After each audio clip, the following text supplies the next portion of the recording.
سرخط مهمترین خبرهای روز. هلاکت 4 نفر بعد از خوردن کنسروا. دادستانی تحقیق میکند. چاро احمد مسعود به تاجیکستان آمد و برق توجیک لمیترو شرح داد.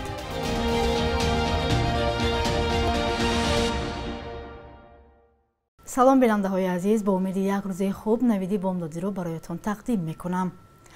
دادستانی ناحیه تیمور ملیک تفتیشی заҳлорудшавӣ 18 عضو یک خاندان را که در جماعت قشقیه این ناحیه روی داده بود پیش برده ایستاده است. یک منبع در دادستانی منطقه کولوب که از تفتیش این حادثه آگاه است، روز 14 اکتبر در صحبت با رادیو آزادی گفت که تفتیش ابتدایی معین کرده است که آنها چگونه زهرآلود شدند.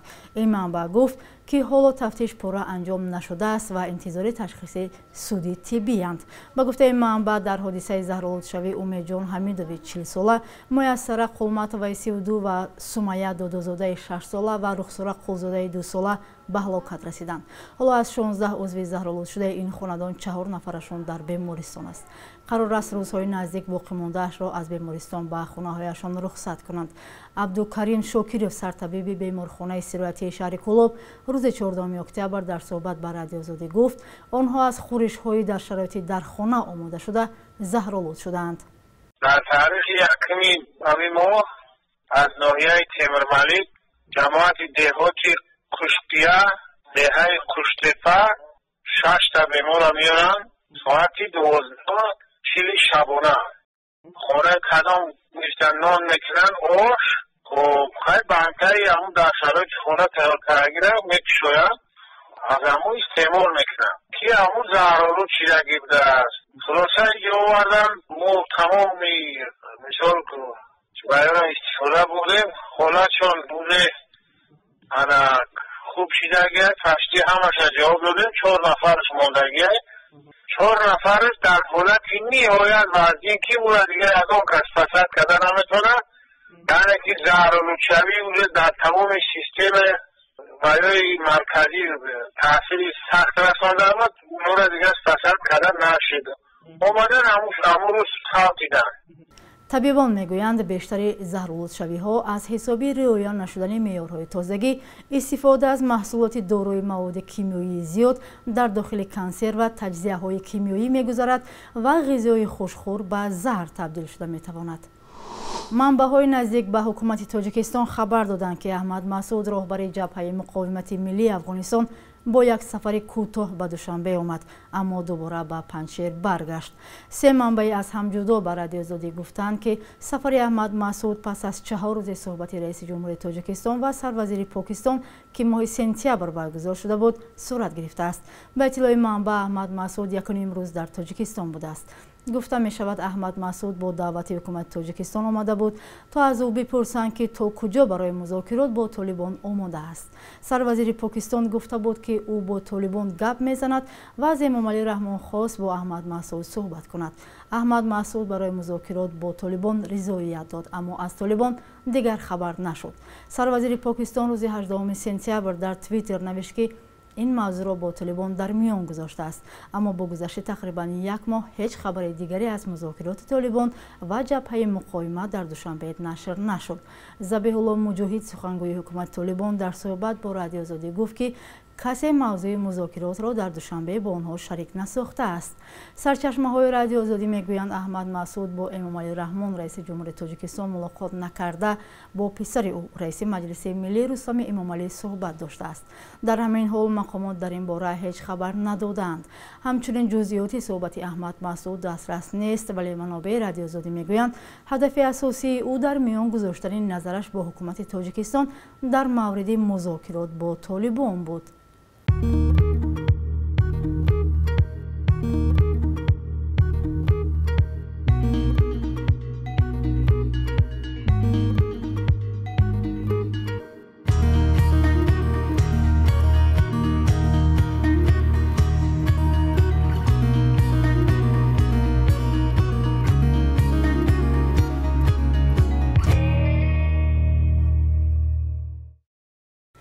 بینندگان عزیز، شما درباره لیمیت برق در منطقه‌های خود به ما شکایت نوشتید. بعضی شما نوشتید که از هفته جاری تامین برق روزانه بعضا قطع می‌گردد. وابسته به این ما سببش را از مسئولین برق تاجیک پرسیدیم و آنها میگویند که انتقال قوه برق در برخی از مناطق کشور به خاطر آمادگی به زمستان ختم می‌شود. دفتر مطبوعات برق تاجیک در یک اظهاراتش خبر داده است که زمستان برای تامینات برق دوره فوق‌العاده است و وابسته به افزودن طلبات مشکلات نیز زیاد می‌گردد.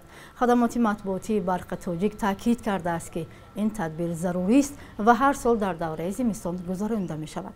تیرماه سال گذشته نیز شرکت برق تاجیک در اول تیرماه قطع برق را به تعمیر دستگاه‌ها ربط داد، ولی در نهایت معاون سروزیر اعتراف کرد که مشکل اساسی کمی آب در آب انبارها می باشد. ماه ینور سال جاری مقامات رسما در دهات کشور لیمیت برق را جاری کرده بودند. دوام 9 ماه سال روان از 688 کارخانه فعال صنعتی در ولایت سوخت شمال تاجیکستان 103 کارخانه از کار باز مانده است. نمایندگی وزارت صنعت و تکنولوژی نوید تاجیکستان در ولایت سوخت بعضی پلوس خبر دادند که به دلیل از کار ماندن این کارخانه ها به مبلغ 63.7 میلیون سومانی محصولات استحصال نگردید. یک نماینده وزارت گفته است که بیشتر از 60 کارخانه بر پی کاری موسمی داشتند و نبود اشیاء خام از فعالیت باز ماندند. باقی مانده کارخانه ها با سبب رقابت پذیر نبودن محصولات، جای داشتن قرض ها و بحث های اموالی، فرسوده شوی تجهیزات، نداشتن اجازت نامه، قطع فعالیت و ادامه داشتن جریان برهمخوری کار نکردند. سلام، اگر خط و خبر می‌خواهید ما داریم. نوید بامدادی، سرخط خبرها، اخبار تاجیکستان و جهان، گزارش‌ها و تحلیل‌ها. چی می‌گذرد و چرا؟ دانستن فهمیدن است. زمینه یا اپ ما را بگیرید. وزارت کارهای داخلی روسیه با ورود 150,000 مهاجر از تاجیکستان اجازه داد، لیکن نه همه به روسیه برگشته می‌توانند. این تنها به آنها داخل خواهد داشت که منع ورودشان از جانب وزارت کارهای داخلی صادر شده است.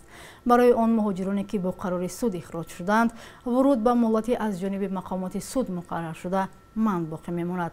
فدراسیون مهاجران روسیه در شبکه یوتیوب خود دستورالعمل زینه به زینه سنجشی داشتن یا نداشتن منع ورود را به روسیه نشر کرد. در این دستورالعمل دایر به چگونه آگاه گردیدن از منع ورود به روسیه مفصل معلومات داده می شود. осон ва дастрас хабарҳои навро аз канали телеграмми радиои озодӣ пайдо кунед.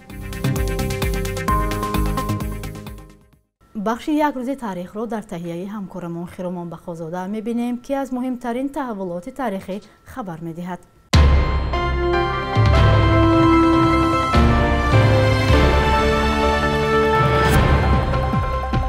14 اکتبر سال 1924 در هیئت ازبکستان جمهوری مختار شوروی سوسیالیستی تاجیکستان تأسیس شد.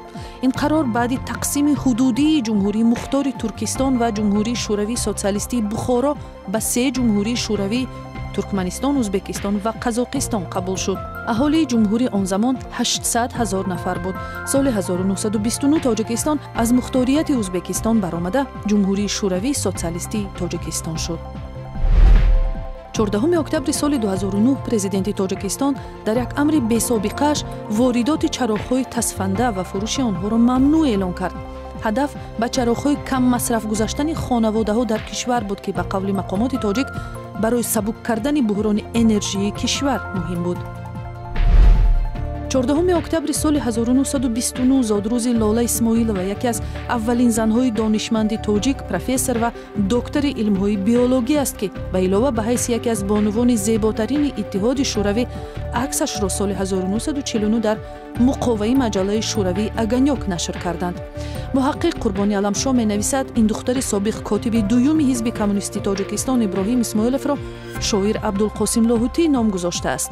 بعد حبس و قتل پدر در دوره سرکوب‌های استالینی مادر به زندان رفت و لاله و دادرش ابراهیم به یتیمخانه‌های گوناگون قزاقستان برده می‌شوند و تنها بعد آزادی مادر از حبس کودکان نجات یافته به وطن برمیگردند.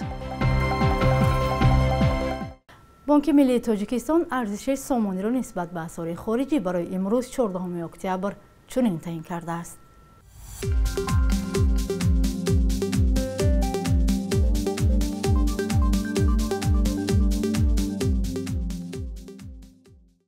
بینندگان عزیز، این بود برنامه نویدی بامدادی که تقدیم شما شد. خود را احتیاط کنید و خدا نگهبانتان.